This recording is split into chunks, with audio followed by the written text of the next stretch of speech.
రీసెంట్‌గా ట్రిపుల్ తలాక్ మోదీ గారు క్యాన్సిల్ చేశారు సార్. హ్మ్. జనరల్‌గా ముస్లింలకు అనేది సెపరేట్ లా బోర్డ్ ఉంది. అవును. హిందువులకి లా బోర్డ్ లేదు. అసలు వాళ్ళకి ఎందుకు లా బోర్డ్ ఉంది? మనకెందుకు లేదు? మనకెందుకు ఇవ్వట్లేదు? అసలు మనం దీనికోసం పోరాటం చేస్తున్నారా? అసలు సెపరేట్ లా బోర్డ్ ఎందుకు? మనకు రాజ్యాంగం ఉన్నాక మనం జనరల్‌గా అదే ఫాలో అవుతున్నాం. అదేనమ్మా.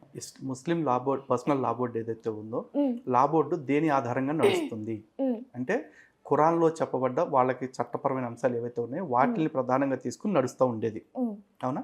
అలాగే హిందువులకు కూడా హిందూ వివాహ చట్టం అని చెప్పేసి ఒక చట్టం ఉంది. హ్మ్. అలాగే ఆస్తిపాస్తులకు సంబంధించి కూడా హిందూ అవిభాజ్య కుటుంబ హక్కు అని చెప్పేసి ఒక చట్టం ఉంది. హ్మ్. సో చట్టాలు లేవని కాదు. హ్మ్. కానీ ఈ చట్టాలు హిందువుల ధర్మ గ్రంథాల ప్రకారం నడుస్తున్నాయా హ్మ్. అంటే నడవట్ల. అది ప్రాబ్లం.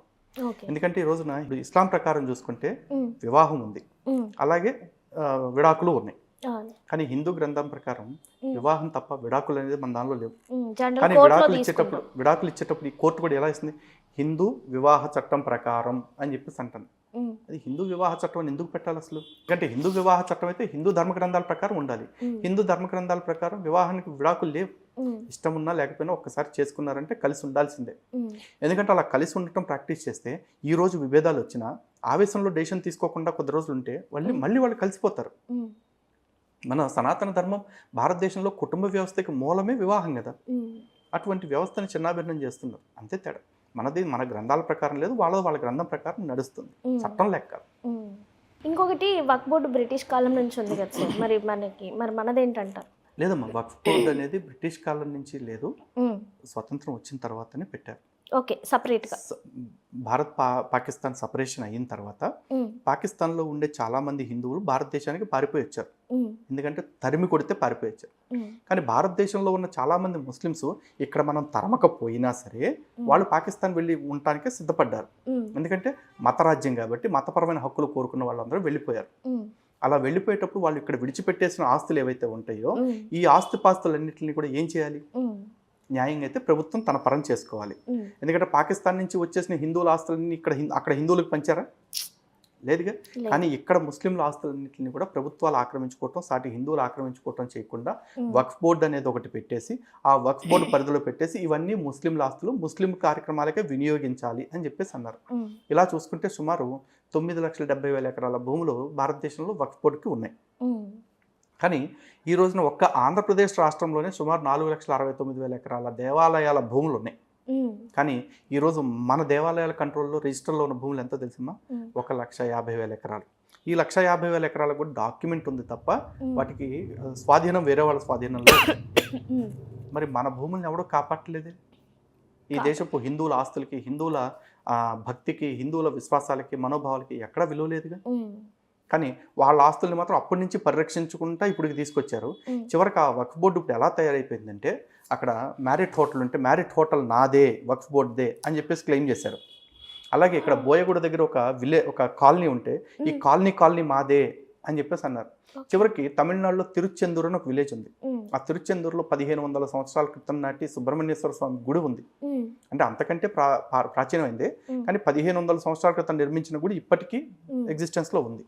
అలాంటి చోటకి వెళ్ళి ఈ తిరుచెందూరు విలేజ్ అంతా మా వక్ఫ్ బోర్డ్‌దే అంటున్నారు. అంటే 1400 సంవత్సరాల క్రితం పుట్టిన మతం వచ్చి 1500 సంవత్సరాల క్రితం నుంచి గుడి ఉన్న ఊరిని ఇది మాదే అంటూ క్లెయిమ్ చేయడం మొదలుపెట్టారు. ఇంకా అదే కాదు, ఈ మ్యారిట్ హోటల్ కావచ్చు, మిగతా వాటిల్లో కావచ్చు వాళ్ళు ఎందుకు క్లెయిమ్ చేశారని అడిగితే వాళ్ళు అన్న మాట ఏంటంటే పూర్వం ఒకసారి యుద్ధానికి వచ్చినప్పుడు ఔరంగజేబు గుర్రం ఇక్కడే గడ్డి మేసింది అని చెప్పేసి చెప్పారు. అంటే ఔరంగజేబు గుర్రం గడ్డి మేసిందని లేకపోతే అక్బర్ గాడిద గుడ్డు పెట్టిందని కనపడిందల్లా నాది అంటే ఊరుకుంటారా? హ్మ్. మరి అలాంటప్పుడు హిందూ దేవాలయాల మీద మసీదులు కూడా కట్టారు కదా సార్. కట్టారు. మరి హిందూ అవి ఫస్ట్ ఉన్నది హిందూ దేవాలయాలు కదా! మరి మనది మనం లాగేసుకోవాలి కదా! మరి మనం ఎందుకు అది లాక్కోవట్లేదు? లాక్కుంటున్నందుకే అది కదమ్మా. అది లాక్కుంటున్నందుకు కాదు. అది స్వాధీనం చేసుకుంటున్నందుకు తిరిగి తీసుకుంటున్నందుకే కదా ఈ ఏడుపు. హ్మ్. నిజానికి అయోధ్య రామ మందిరం హ్మ్. ఏ ఎవరు కట్టారు అక్కడ మసీదుని? బాబర్ కట్టాడు కాబట్టే కదా దాన్ని బాబ్రీ మసీద్ అంటుంది. అవును సార్. అవునా? బాబ్రీ మసీద్. ఆ! మరి బాబ్రీ మసీద్ ఎక్కడ కట్టాడు? రామాలయాన్ని కూలగొట్టే కట్టాడు. హ్మ్. ఆ రామాలయం శిథిలాలుగా మనకు కనపడింది. హ్మ్. తర్వాత కాశీ విశ్వనాథ స్వామి గుడి దగ్గర జ్ఞానవాపి మసీద్ ఉంది ఇప్పటికి కూడా. హ్మ్. ఆ మసీదు కింద ఒకసారి ఇప్పుడు ఓపెన్ చేశారు. ఇంతకుముందు మనకు ఎంట్రీ ఉండేది కాదు. హ్మ్. ఇప్పుడు కూడా మనం అక్కడికి వెళ్ళి చూసామనుకోండి, శృంగార గౌరీమాత ఆలయం ఇప్పటికీ ఉంది, అక్కడ కనపడుతూ ఉంటుంది. హ్మ్. ఇప్పుడు ఫొటోస్ కూడా వచ్చేసినాయి డైరెక్ట్‌గా. హ్మ్. శృంగార గౌరీమాత ఆలయం పైన గుమ్మటాలు కట్టేసి ఇది మాది అని చెప్పేసి కెలికారు. హ్మ్. అలాగే కృష్ణుడు పుట్టిన మధుర ఉంది. మధురలో కృష్ణుడు పుట్టిన జైలు చెరసాల ఇప్పటికీ కనపడుతూ ఉంటుంది. కానీ దాన్ని సగం కూలగొట్టేసి ఆ పక్కనే మసీదు కట్టేశారు. అంటే రామ జన్మభూమి, కృష్ణ జన్మభూమి, శివుడి యొక్క ప్రధాన క్షేత్రమైన వారణాసి ఎక్కడ కట్టలేదు వీళ్ళు, అన్ని చోట్ల ఆక్రమించి కట్టేశారు. చివరికి ఇప్పుడు చూసుకుంటే వేములవాడలో ఒక దర్గా కట్టారు, ఒక శవాన్ని పాతేసి. అలంపూర్లో ఒక శవాన్ని పాతేసి అక్కడ ఒక దర్గా పెట్టారు. ఎన్ని ఆలయాలను ఇట్లా చేశారు వీళ్ళు? ఇవన్నీ వక్ఫ్ బోర్డు కింద ఉన్నాయా మరి? లేవుగా. మన దేవాలయాలను ఆక్రమించి కట్టారుగా. సరే వీళ్ళు మాట్లాడితే మత సామరస్యం కావాలి, మత సామరస్యం కావాలంటారు. సామరస్యపూర్వకంగా మీరే ఈ దేశంలో హిందువుల మనోభావాలను గౌరవిస్తూ మా దర్గాల్ని, మా మసీదుల్ని ఇక్కడ ఖాళీ చేస్తున్నాం, హిందూ దేవాలయాలు వాళ్ళకే అప్పచెప్తున్నాం అనండి. ఎందుకంటే గుడి అంటే ఇక్కడ నాకు దేవుడు విగ్రహ రూపంలో వెలుస్తాడని నేను నమ్ముతున్నా. లేని పక్షంలో గుడి కట్టుకుని అక్కడ దేవుడికి ప్రాణ ప్రతిష్ఠ మేము చేసుకుంటున్నాం శాస్త్రోక్తంగా. అందులో విగ్రహంలో దేవుడు ఉన్నాడు అని మేము నమ్ముతున్నాం.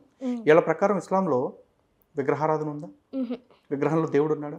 కనీసం మసీదు కట్టుకుంటే మసీదు లోపల దేవుడు ఉంటాడా? ఉండడుగా. మసీద్ అనేది కేవలం ప్రార్థనా మందిరం మాత్రమే అంటాడు. మసీదులోనే దేవుడు లేని దేవుడు దర్గాల్లో ఉండే శవంలో ఉంటాడా? లేవుగా. మరి అవన్నీ ఎందుకు జరపడానికి అంత ఇబ్బంది పడిపోతున్నారు? మీరేమో మత సామరస్యం పాటించరు, మీ విషయంలో ప్రతిసారి హిందువులే వెనక్కి తగ్గాలనుకుంటారు. కానీ మీరు మాత్రం హిందువుల విషయంలో ఒక్కడికి కూడా వెనక్కి తగ్గరా? సామరస్యం కావాలి అంటే రెండు పక్షాల నుంచి ఉండాలమ్మా ప్రయత్నం. ఒక్కళ్ళ నుంచి ఎప్పుడు కూడా ఏది జరగదు.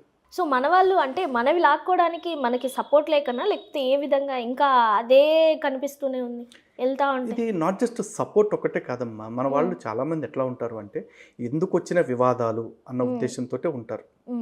సపోర్ట్ లేకేం కాదు. సపోర్ట్ ఎంతసేపు వస్తుంది? రామ మందిరం చేసేటప్పుడు సపోర్ట్ రాలేదా? వచ్చింది. అలాంటి సపోర్ట్ రావాలి అంటే వస్తుంది. కానీ అస్తమానం రెచ్చగొట్టుకుంటూ సమాజాన్ని ఎప్పుడు వైషమ్యాల మధ్య ఉంచాలి.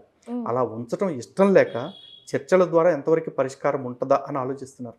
ఇలా హిందూ దేవాలయాల్ని ఆక్రమించి కట్టిన మసీదులు, దర్గాలు సుమారు 30,000 ఉన్నాయని ఒక అంచనా భారతదేశం మొత్తం మీద. ఓకే.